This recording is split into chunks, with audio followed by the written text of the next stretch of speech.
याकूब ने कहा, मैं उसे हरगिज तुम्हारे साथ नहीं भेजूंगा जब तक कि तुम अल्लाह के साथ अहद न करो कि तुम उसे मेरे पास जरूर वापस लाओगे, मगर ये कि तुम किसी मुश्किल में घेर लिए जाओ। फिर जब उन्होंने अपना अहद दे दिया तो याकूब ने कहा, हम जो बात कर रहे हैं उस पर अल्लाह जामिन है।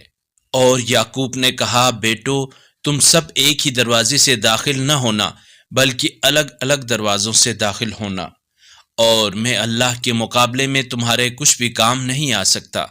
हुक्म सिर्फ अल्लाह ही का चलता है, उसी पर मैंने भरोसा किया और भरोसा करने वालों को उसी पर भरोसा करना चाहिए।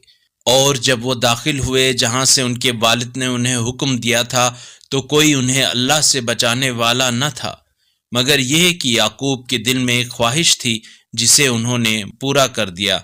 और याकूब यकीनन साहिब इल्म थे, इसलिए कि हमने उन्हें इल्म दिया था, लेकिन अक्सर लोग नहीं जानते। अगर इस कुरानी क्लिप ने आपके दिल को छू लिया है तो बराह करम चैनल को सब्सक्राइब कर लीजिए और बेल आइकन को दबा दीजिए। अल्लाहु नूरुस्समावाति वल अर्द, अल्लाह आसमानों और ज़मीन का नूर है।